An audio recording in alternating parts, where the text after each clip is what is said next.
창세기 35장 16절부터 29절까지입니다.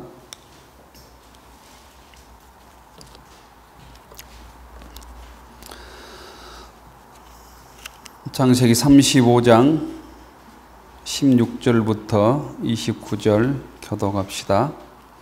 그들이 베델에서 길을 떠나 에브라스에 이르기까지 얼마간 거리를 둔 곳에서 라헬이 해산하게 되어 심히 고생하여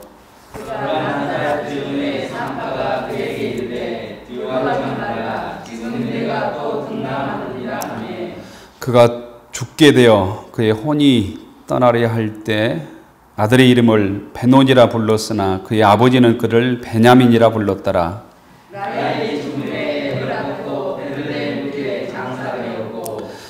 야곱이 라헬의 묘에 비를 세웠더니 지금까지 라헬의 묘비라 일컫더라.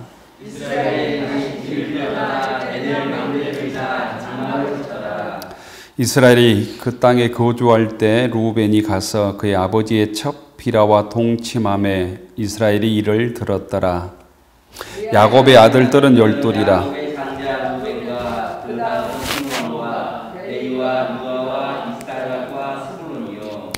라헬의 아들들은 요셉과 베냐민이며 리아의 여종 실바의 아들들은 갓과 아셀이니 이들은 야곱의 아들들이요 밧단 아람에서 그에게 낳은 자더라. 야곱이 기랴가들과 문항에와 가서 그의 아버지 이삭에게 이르렀으니 기랴가는 곧 아브라함과 이삭이 거류하던 헤브론이더라. 이삭의 나이가 180세라. 이삭이 나이가 많고 늙어 기운이 다함에 죽어 자기 열조에로 돌아가니 그의 아들 에서와 야곱이 그를 장사하였더라. 아멘. 주님의 말씀에 은혜가 있기를 축원합니다. 한 달이 넘도록 우리가 영상으로 수요일날 예배 드렸는데요. 한 달 만에 이렇게 수요기도에 함께 할 수 있어서 감사합니다. 모이지 못하는 상황들을 통해서 모이는 은혜, 예배드리는 은혜, 교회 나오는 은혜를 우리가 체험하고 있습니다. 예배의 귀함, 또 주의 말씀을 예배 죄전에 나와서 함께 예배드릴 수 있는 은혜가 얼마나 큰가를 이 어려움을 통해서 함께 깨닫고 우리가 예배를 통해서 우리의 삶도 더 축복의 걸음걸음이 될 수 있기를 바랍니다. 올해는 장마가 길고 비가 많이 오고 여러 가지 날씨가 안 좋아서 과일도 당도가 떨어지고 또 과일값도 비싸다고 하는데요. 이번 주간 이 날씨가 제일 좋지 않았을까 이런 생각해요. 정말 청명한 가을 날씨를 우리가 경험하는 것 같아요. 이 날씨를 통해서도 진실로 하나님께 감사하는 교우들 되기를 바랍니다. 오늘 창세기 35장에 보면 몇 가지 사건들이 나오는데 첫째는 라헬이 이 아들을 낳다가 난산 끝에 곧 죽게 되는 얘기가 나옵니다. 이름이 두 가지로 나옵니다. 하나는 베논이고 하나는 베냐민이라고 하는 이름입니다. 이 아들이 곧 나중에 베냐민으로 불리는 야곱의 12번째 아들이지요.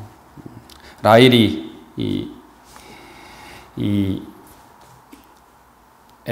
에브라스에 이르는 와중에 난산 끝에 베논이 베냐민을 낳는데 에브라스는 곧 예루살렘 지역 근방입니다. 지금으로 얘기하면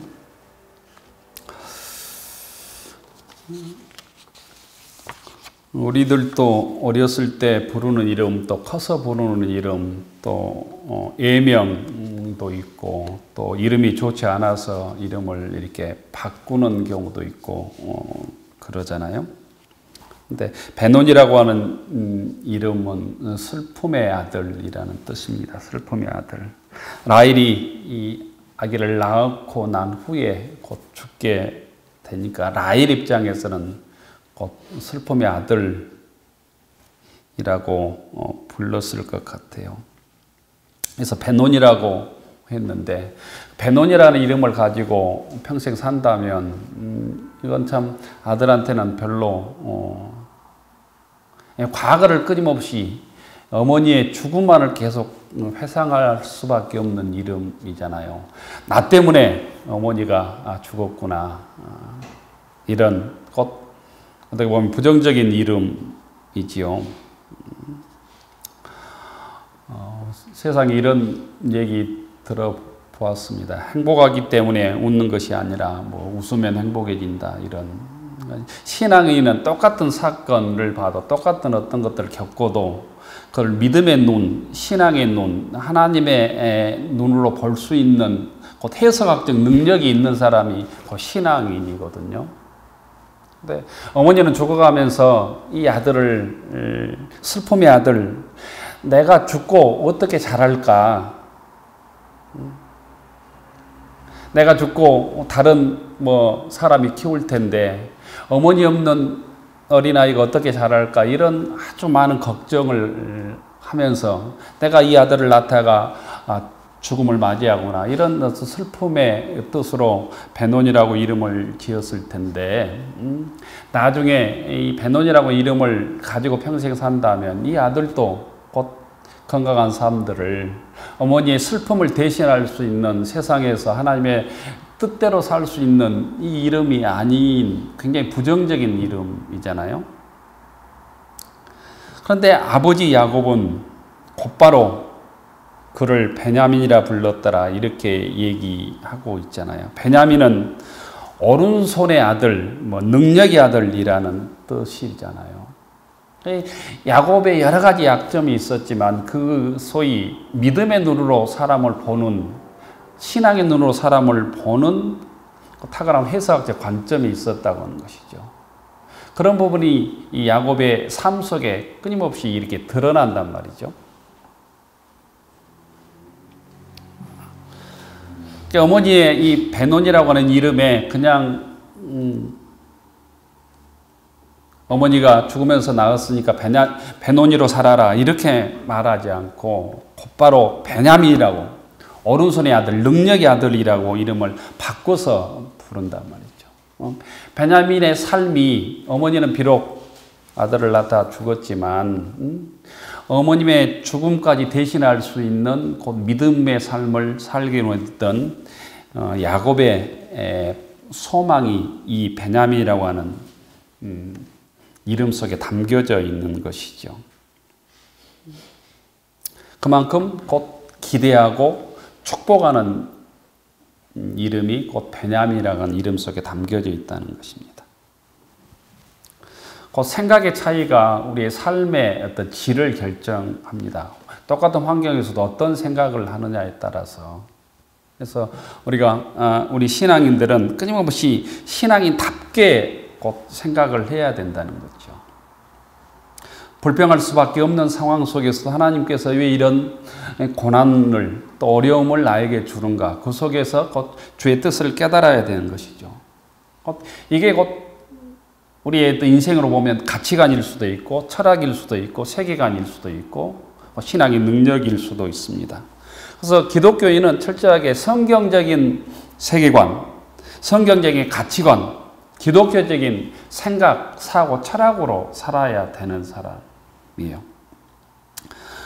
그런 부분에서 우리의 삶도, 윤리도 곧 기독교적인 윤리, 행동이 맞아야 곧 세상에서 우리가 주의 뜻을 드러낼 수 있는 것이죠. 지금 문제되는 게, 한국에서 문제되는 게 이런 것이죠. 분리된다는 거예요. 스스로는 기독교인이라고 예수 믿는 사람으로 얘기하는데 예수 믿는 사람답게 말하지 못하고 행동하지 못하기 때문에 세상 사람들로부터 교회 또 기독교인이 하나님의 영광을 가리게 되고 또 조롱거리가 되고 하는 모습들이 많이 있잖아요. 그래서 우리는 똑같은 환경 속에서도 베논이라고 하는 그 이름에 국한되지 않고 그것을 넘어선 베냐민이라고 말할 수 있는 믿음, 베냐민이라고 부를 수 있는 신앙의 관점이 있어야 우리가 마지막 승리할 수 있다는 거예요. 세상 모든 사람들이 곧 어머니가 죽으면서 낳았기 때문에 베논이라고 말할 수 있죠. 이건 누가 말하지 않아도 다 그렇게 생각할 수 있는 것이죠. 그런데 신앙인은, 믿음이라고 하는 것은 베논이를 넘어서 베냐민이라고 말할 수 있는 능력이다, 관점이다라는 거예요. 우리의 삶 속에서도 끊임없이 이 슬픔의 아들, 불평할 수밖에 없는 베노니의 상황 속에서도 베냐민의 눈을 볼 수 있는 능력의 아들, 오른손의 아들이라고 말할 수 있는 믿음의 관점이 믿음의 권속들에게, 우리들에게 있기를 축원합니다. 그럴 때 믿음으로 우리가 승리할 수 있게 된 것이죠. 야곱이 그렇게 불렀는데 야곱의 인생도 보면 그렇게 산 것이죠. 야곱도 둘째 아들로, 쌍둥이의 둘째 아들로 태어났잖아요. 그러니까 베논이라고 말할 수밖에 없는, 내가 몇 초 늦게 나와서, 몇 분 늦게 나와서 평생 동안 장자권 없이 살구나, 축복권도 빼앗기고 살구나. 그런데 그 삶을 역전시킨단 말이에요. 베냐민이라고 부를 수 있는 신앙의 관점, 믿음의 관점이 있었기 때문이죠. 품삯을 자기 외삼촌 라반이 10번이나 떼어 먹었지만 라반의 집에 살면서도 결국 나올 때는 거부가 돼서 나오잖아요. 야복강가에 와서 밤새도록 기도함으로 400명의 군사를 이끌고 자기를 치러오는 자기 형 에서와 화해한단 말이죠. 아니, 끊임없이 그 외적인 어려움들, 고난들, 세상적으로는 이 베노민이라고 부를 수밖에 없는 상황을 베냐민의 상황으로 바꾸었던 삶이 곧 야곱의 삶이다라는 거예요. 우리들에게도 똑같이 몰려오는 베노니의 상황을 베냐민이라고 바꾸는 야곱처럼 우리의 삶의 상황들을 믿음의 능력으로 바꿔나가는, 그래야 믿음으로 승리하는 권속들 되기를 축원합니다. 불행의 자리에 머물러 앉아있지 말라라는 거예요. 생각을 바꾸고 위치를 바꾸고 행동을 바꾸고, 그래서 우리에게 몰려오는 절망, 낙심, 우울한 환경, 어려운 환경, 불평의 환경을 바꿔서 축복의 환경으로 변화시키는 권속들 되기를 바랍니다. 학생들하고 일반 사람들 조사해 보면 지금 코로나 상황이 길어지니까 우울증 지수가 굉장히 높아진다고 그러잖아요.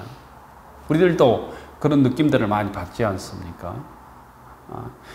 그런데 그 상황 속에서 계속 머물러서 불평하고 원망하는 것은 곧 믿음도 아닐 뿐 아니라 주님께서 기뻐하시는 일이 아니다라는 것.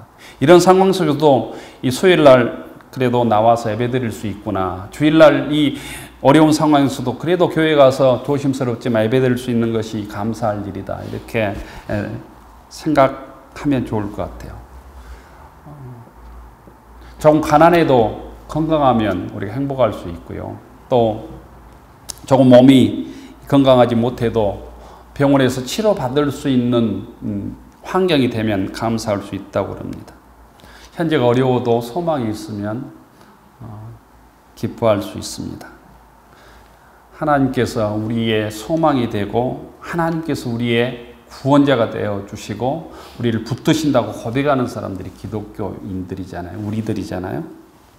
똑같은 환경을 이겨내고 감사하며 승리하는 저희들 되기를 원합니다. 오늘 22절에 보면 이 부끄러운 얘기가 나옵니다. 야곱의 큰아들 루벤이 야곱의 첫 비라를 범한 얘기가 아주 짧게 한 절 22절에 나옵니다. 이 소식을 듣고 야곱은 마음속에 깊이 새겨둡니다. 이스라엘이 이를 들었더라. 어떤 말도 아버지가 얘기를 듣고 하지 않습니다. 그런데 나중에 창세기 49장에 보면 야곱이 12아들을 축복하는, 마지막 축복하는 얘기가 나와요. 그때 루벤에 대해서 아버지의 침상을 더럽혔으므로 탁월하지 못할 것이라고 하는 애언으로 돌려서 곧 루벤을 저주합니다. 마지막 아버지가 12아들을 이렇게 손을 얹고 축복하는데 루벤을 축복하지 못했다는 거예요. 마음을 다해서 축복하지 못했다는 거예요. 왜냐하면 이 루벤의 이 치명적인 실수랄까요? 정욕을 이기지 못한 이 아버지 첩 비라를 범한 행동 때문입니다. 이건 심리학적으로 보면 아버지의 권위에 도전하는 행위라고 얘기를 해요. 그 고대 때 아버지의 권위, 내가 이제 아버지의 자리에 올라야 된다고 하는 그런 행동의 일종이랍니다. 심리학적으로. 그런데 마지막 이 일을 통해서 야곱이 루벤을 축복하지 못하므로, 루벤이 장자잖아요. 그런데 장자의 축복권을 얻지 못합니다. 장자의 축복권이 누구에게 합니까? 요셉에게 흘러버리고 맙니다. 아버지를 범하고 눈앞에 정욕을 이기지 못하고 범한 죄악의 결과가 결국 장자권을 빼앗기고 많은 결과를 얻게 되는 것이죠. 마찬가지입니다. 우리 신앙인들이 믿음으로 살지 못하고 말씀으로 살지 못한 결과가 어떤 것인가 영적으로 잘 깨달아야 돼요.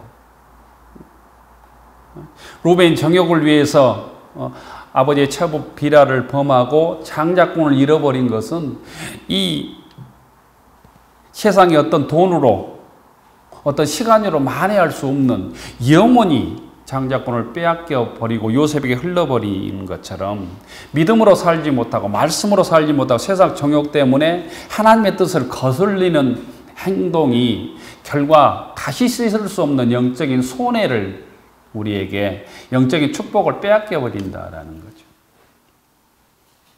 힘들지만 말씀으로 살아가는 훈련, 힘들지만 기도하는 훈련, 믿음으로 살고 주님을 의지하며 주의 뜻대로 세상에 좀 늦은 것 같아도 손해를 보는 것 같아도 미련한 일 같아도 곧 그것이 승리하는 일이고 그것이 영원히 하나님의 복을 받는 길임을 믿을 수 있기를 바랍니다. 그 뒤에 보면 야곱의 12아들의 이름들이 기록되어 있습니다. 그런데 12아들의 이름들이 낳는 순서대로 기록되어 있지 않고요. 야곱의 그 두 아내 레아와 라헬의 자식들의 이름부터 기록된 후에 그 다음에 첩인 비라와 실바의 아들들이 소개되어 있습니다. 이것이 일반적으로 그 당시의 족보를 기록하는 방법이었습니다. 정실의 자녀들을 먼저 기록하고 첩의 자식들을 나중에 기록하는, 이 12명의 아들이 기록되었다고 하는 것은 이제는 이제 야곱의 시대가 끝나고 12아들의 시대가 되었다고 하는 것을 상징하는 얘기입니다. 또한 이 12아들은 신약 시대로 보면 예수님의 12제자, 12사도를 예표하기도 한다고 그러죠. 그러니까 12아들은 택한 백성, 하나님의 선택된 백성을 상징하는 완전수를 뜻합니다.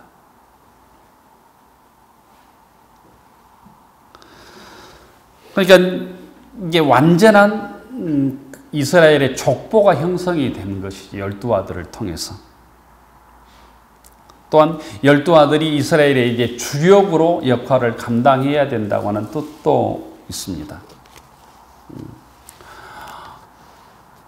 일반적으로 20살이 되면 성년이 돼서 옛날에 성년식도 하고 유교적으로 그러잖아요. 지금은 뭐 만 19세, 18세를 성인으로 칩니까?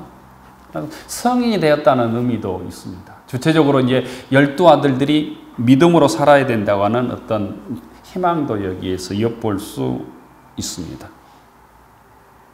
마지막으로 보면 27절부터 29절까지 이삭의 죽음, 야곱의 아버지 이삭의 죽음이 기록되어 있습니다. 야곱은 가나안으로 들어온 후에 10년이 지난 다음에 헤브론에 도착합니다. 헤브론에. 그때 이삭은 137세 때 자신이 죽을 때가 가까운 줄 알았다고 창세기 27장에 보면 기록에 있는데 세상을 뜰 때는 180세였습니다. 180세. 이게 43년을 더 산 것이죠. 내가 죽을 때가 가까웠다라고 느낀 후에 43년을 더 살고 180세에 기운이 다하여 세상을 떠나게 됩니다.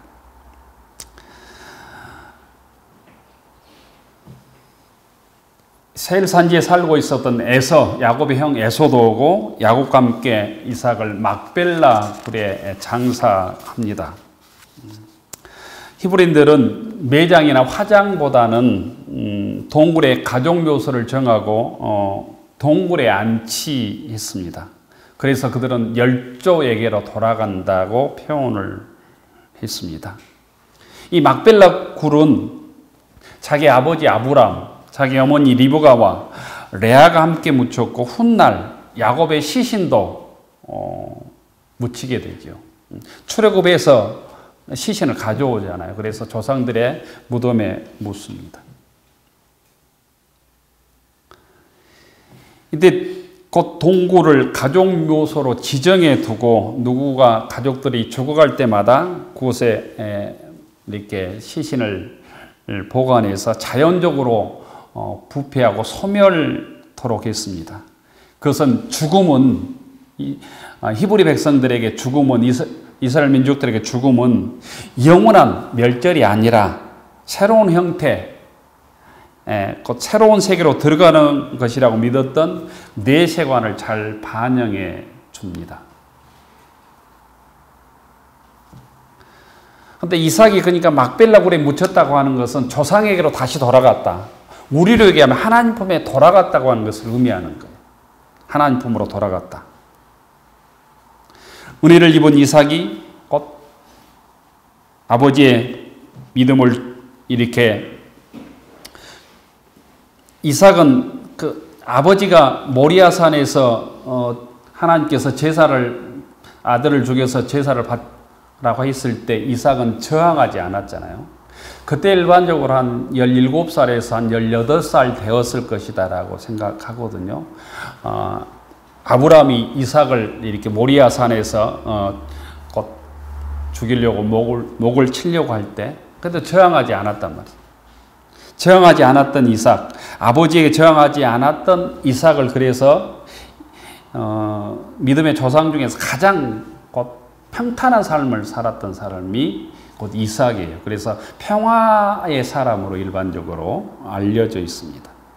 근데 이삭의 죽음도 아주 편안한 죽음을 맞이하고 막벨라 굴에 안장됨으로 하나님 품에 안겼다고 하는 곧 의미가 있습니다. 또한 이삭은 어디를 가든지 평화를 이루는, 싸움하지 않고 누가 이방들이 와서 샘물을 빼앗으면 다시 옮기고 했던 평화의 삶을 살았던 것입니다.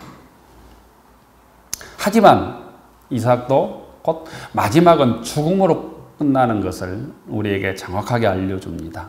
180대 장수했지만 곧 하나님께서 부르시니까 하나님 품에 안겼다. 조상에게 다시 돌아갔다라는 것입니다. 곧 이 얘기는 모든 인간은, 육을 가지고 있는 인간은 죽음으로 끝나는 존재라고 하는 사실을 우리에게 정확하게 알려줍니다. 곧 우리가 영원히 안식할 곳이 주님의 품이고 하나님 나라라고 하는 것입니다. 곧 우리가 돌아가야 될 본향이 있다고 하는 것을 오늘 이삭의 죽음은 우리들에게 상징적으로 알려주는 것이죠. 그런 의미에서 우리가 다시 주님 품으로 돌아가야 될 곧 유한한 생을 살고 있다고 하는 것을 우리가 말씀을 통해서 깨닫고 그것을 준비하며 사는 인생이 곧 믿음의 삶이고 지혜로운 인생이고 이 땅에서 실패하지 않는 생이라는 것입니다.